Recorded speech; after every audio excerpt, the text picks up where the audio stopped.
మౌనంగానే ఎదగమని మొక్క నీకు చెబుతుంది. ఎదిగిన కొద్దీ ఒదగమని అర్థమందులో ఉంది.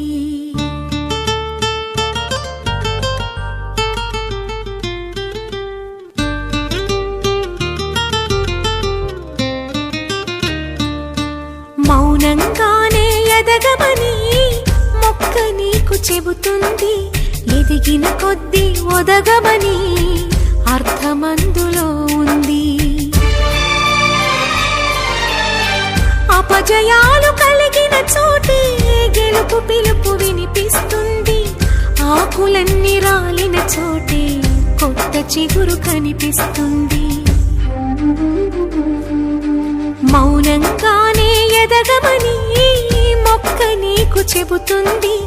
ఎదిగిన కొద్దీ ఒదగమని